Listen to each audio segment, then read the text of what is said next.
Hello and welcome to the audio newsletter for the 22nd of November 2023, presented by me, Sarah, and Michelle. This newsletter starts with a message from the NatRoad chair talking about the importance of digital security given recent events with DP World and Optus.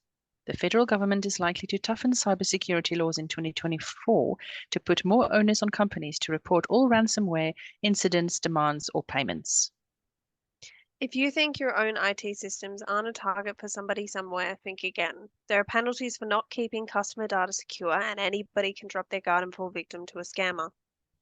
Simple things like regularly changing passwords, ensuring you have virus protection software, and having two-factor authentication, which requires two forms of identification to access resources and data, are effective.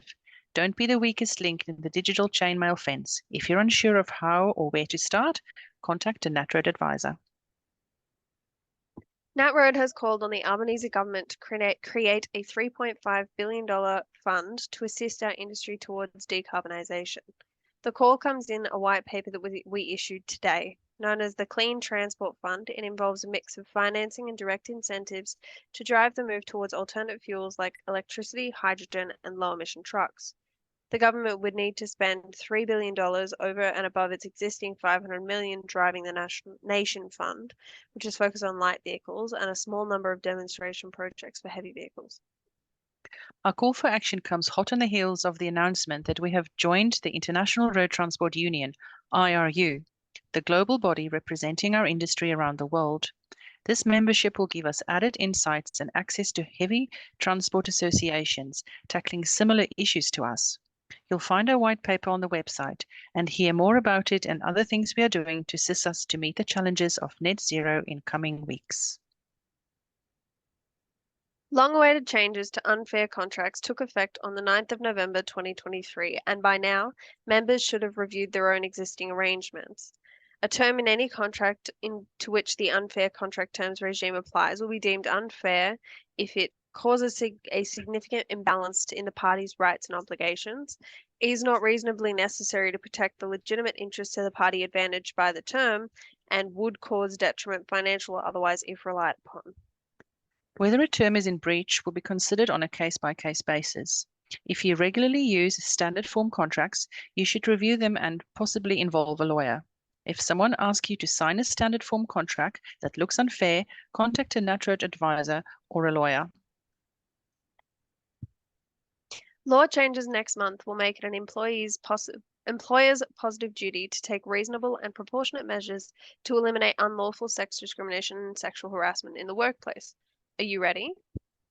The federal government changes to the Sex Discrimination Act 1984 Commonwealth take effect from 12 December 2023 and will give the Australian Human Rights Commission new powers to investigate and enforce the laws. You can find Respect at Work resources in the member resources, or if you need more detailed assistance, call a NatRoad advisor on 1-800-272-144 or email info@natroad.com.au. From 6 December 2023, new rules will apply to employees who are being engaged on fixed-term contracts. A fixed-term contract is one that terminates at the end of a specific period. The new rules make it compulsory to give any new employees being engaged this way a fixed-term contract information statement, or FTCIS, and a Fair Work Information Statement. You can download a copy of the Fair Work Information Statement in your member email or on our news page. The Fair Work Fixed Term Contract Information Statement will be available via the same link from 6 December. There are limitations on how fixed-term contracts can be used. The main one is that a fixed-term contract cannot be for longer than 2 years, including extensions and renewals. An employer cannot re-employ someone on a new fixed-term contract if it will be mainly for the same work as a previous fixed-term contract, and there hasn't been a substantial break in the employment relationship between the previous and new contracts.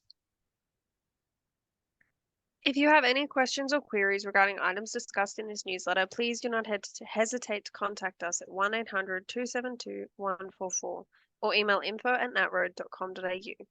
We'd like to thank AEI Transport Insurance Brokers for sponsoring this newsletter.